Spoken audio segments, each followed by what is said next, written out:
से चढ़े प्रदेश के नामी गिरामी न्यूरो सर्जन इस तरह से भ्रष्टाचार में संलिप्त नहीं पाए जाते और इनकी काली कमाई चौक चौराहे पर चर्चा का सबब बनी हुई है। आखिर क्यों, इस रिपोर्ट में देखिए।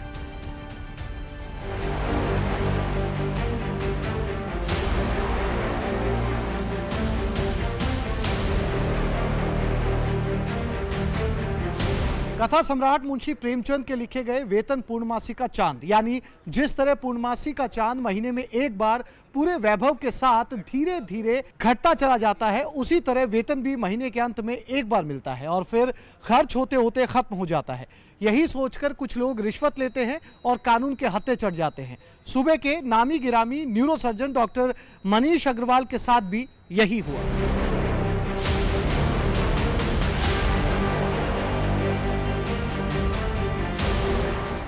रिश्वतखोरों को सलाखों के पीछे भेजने के लिए एसीबी की टीम मुस्तैद है। एक के बाद एक कई कार्रवाई हो रही हैं। भ्रष्टाचारियों पर नकेल कसी जा रही है। ये हम नहीं कह रहे हैं, तस्वीरें इस बात की तस्दीक कर रही हैं। कुछ दिन पहले एक सप्लायर ने जयपुर स्थित एसीबी मुख्यालय में शिकायत दर्ज कराई थी। शिकायतकर्ता ने बताया था कि उसका काम एसएमएस अस्पताल के न्यूरो सर्जन विभाग में उपयोग होने वाले ब्रेन काइल्स की सप्लाई से जुड़ा हुआ है। सप्लायर के बिलों पर काउंटर सिग्नेचर करने के बदले डॉक्टर मनीष अग्रवाल ने 1 लाख रुपए की रिश्वत मांगी थी, लेकिन जब तक रिश्वत की रकम अलमारी में पहुंचती, डॉक्टर एसीबी के हत्थे चढ़ चुका था। आप देख सकते हैं कि किस तरह से जो है ट्रैप की कार्रवाई फिलहाल चल रही है और जो है ये लगातार जारी है। करीब शाम 7 बजे से ये कार्रवाई जारी है और आप देख सकते हैं कि किस तरह से जो है यहाँ एसीबी की टीम आई हुई है और काफ़ी ज़्यादा यहाँ ऑफिसर्स और बाकी चीज़ जो है बाकी लोग भी यहाँ मौजूद हैं और ये उनका निवास है और यहाँ पर जो है ये कार्रवाई जारी है। प्रदेश के सबसे बड़े मेडिकल इंस्टीट्यूट एसएमएस हॉस्पिटल में भ्रष्टाचार के मामले में पकड़े गए न्यूरो सर्जरी विभाग के अध्यक्ष डॉक्टर मनीष अग्रवाल के मामले में एसीबी की जांच में चौंकाने वाले खुलासे हो रहे हैं। शुरुआती जांच में ही एसीबी की टीम को आरोपी डॉक्टर के घर से 4,85,000 रुपए नगद, 5 प्रॉपर्टी के दस्तावेज मिले हैं। अधिकारियों के मुताबिक डॉक्टर अग्रवाल के पास जयपुर में एक फ्लैट, 3 मकान और एक कृषि भूमि के दस्तावेज मिले हैं। इसके अलावा एक बैंक लॉकर भी मिला है, जिसे खोलने के बाद उनकी कुल संपत्ति का सही आकलन हो पाएगा। आपको बताते चले कि एसीबी की जांच में सबसे बड़ा रोड़ा तब आया जब डॉक्टर अग्रवाल की पत्नी ने एसीबी की टीम को सहयोग करने से इनकार कर दिया। एसीबी अधिकारी डॉक्टर अग्रवाल की पत्नी को बैंक लॉकर खुलवाने ले जाने लगे तो उन्होंने करवा चौथ का त्योहार बताते हुए बहाना बनाया और सोमवार को बैंक जाने की बात कही। बहरहाल एसीबी के अफसर न सिर्फ डॉक्टर मनीष अग्रवाल की काली कमाई का पता लगा रहे हैं, बल्कि उसके कार्यकाल में जारी किए गए सभी टेंडरों की भी विस्तृत जांच करेंगे ताकि भ्रष्टाचार के खिलाफ विशाल नेटवर्क का पता चल सके। एसीबी की पूछताछ में सामने आया है कि डॉक्टर मनीष अग्रवाल एक बड़े भ्रष्टाचारी सिंडिकेट का हिस्सा हो सकता है। डॉक्टर मनीष अग्रवाल वरिष्ठ न्यूरो सर्जन होने के साथ सवाई मानसिंह अस्पताल में प्रशासनिक कार्य भी देखता था, जिसे एसीबी ने ब्रेन सर्जरी में इस्तेमाल होने वाले काइल की खरीद के बिल के पास करने के एवज में 1 लाख रुपए की रिश्वत लेते हुए ट्रैप किया था। परिवादी एक ब्रेन कोयल कोई डिवाइस होती है, ब्रेन हेमरेज के इलाज में काम आती है, उसकी सप्लाई करता है। तो बिल पास करने की जो है इसके 12.5 लाख रुपए के बिल बकाया थे, जिस पर एचओडी द्वारा वेरीफाई करने के बाद ये बिल पास होते हैं। तो मनीष अग्रवाल जी न्यूरो सर्जरी के एचओडी हैं, तो इनके द्वारा इसकी कल हमने जब इसका सत्यापन कराया तो 1 लाख रुपए में सेटल हुआ और उसके बाद आज जो है हमने इसको रंगे हाथों ट्रैप किया है और आज घर पर परिवादी को इन्होंने 7 बजे के आसपास मिलने के लिए बुलाया। अब जानिए कैसे गिरफ्त में आया रिश्वत को। डॉक्टर मनीष अग्रवाल ने कंपनी के प्रतिनिधि को शाम 7 बजे घर बुलाया। चूंकि एसीबी ने ट्रैप की तैयारी कर ली थी, ऐसे में एक जवान को मरीज बनाकर डॉक्टर मनीष अग्रवाल के घर भेज दिया। शाम 7 बजे जब परिवादी रिश्वत की राशि लेकर डॉक्टर मनीष अग्रवाल के घर पहुंचा, तब एसीबी का जवान मरीज के रूप में उसी के घर मौजूद था। डॉक्टर मनीष ने जैसे ही रिश्वत की राशि ली और परिवादी ने इशारा किया तो एसीबी के जवान ने डॉक्टर को दबोच लिया। गिरफ्तारी के तुरंत बाद एसीबी की टीम आरोपी को पकड़ने पहुंची तो डॉक्टर अग्रवाल ने एक कर्मचारी ने रिश्वत की रकम को रंगे हाथों पकड़े जाने से बचाने के लिए एक खाली प्लॉट में फेंक दी। हालांकि सतर्क एसीबी टीम ने पैसे तुरंत बरामद कर लिए। इस हाई प्रोफाइल गिरफ्तारी के बाद आरोपी डॉक्टर के घर के बाहर साथी डॉक्टर भी जमा हो गए।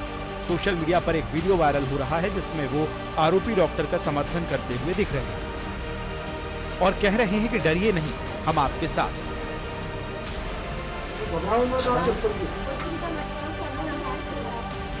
5 अक्टूबर को एसएमएस अस्पताल के जिस आईसीयू में अग्निकांड हुआ था उसका प्रभारी डॉक्टर मनीष अग्रवाल ही था।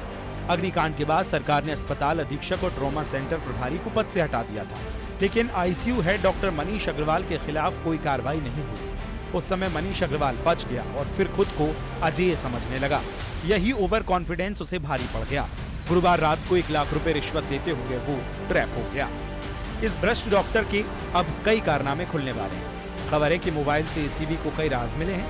घर की तलाशी में भी कई अहम दस्तावेज हाथ लगे हैं। ऐसे में एसएमएस अस्पताल के कई डॉक्टर्स और खास कर्मचारी एसीबी की रडार पर हैं। Bureau report, news 18, Rajasthan. Laxmikant Bhardwaj ने दलितों के साथ हुई घटनाओं को लेकर नेता प्रतिपक्ष राहुल गांधी के बयान पर पलटवार किया। लक्ष्मीकांत भारद्वाज ने कहा कि कांग्रेस शासित राज्यों में दलितों पर सबसे ज्यादा अत्याचार हुए हैं।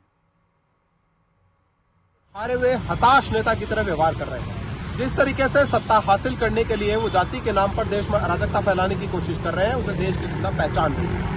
अभी 1 अक्टूबर को उत्तर प्रदेश के रायबरेली में एक युवक हरिओम वाल्मीकि की रात को 1 बजे भीड़ ने चोर समझकर पीट कर उसकी हत्या कर दी।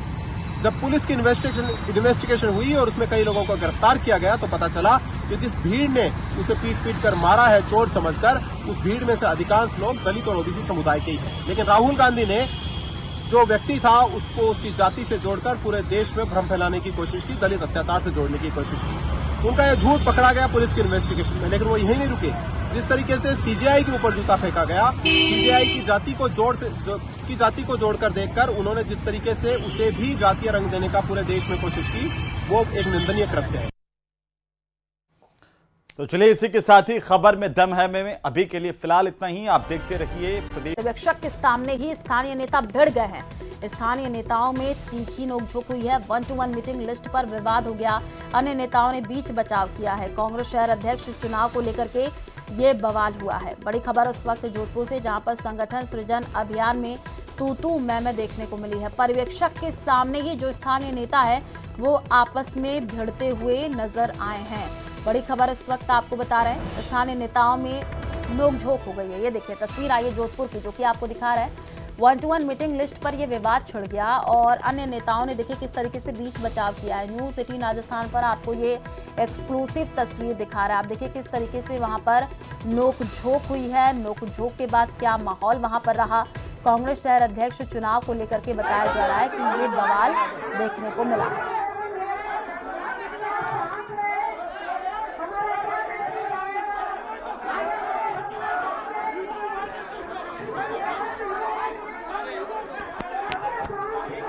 ज्यादा जानकारी के लिए संवाददाता चंद्रशेखर हमारे साथ जुड़ चुके हैं। चंद्रशेखर, पर्यवेक्षक के सामने स्थानीय नेता आपस में भिड़ते हुए नजर आए, किस बात को लेकर के ये विवाद हो गया?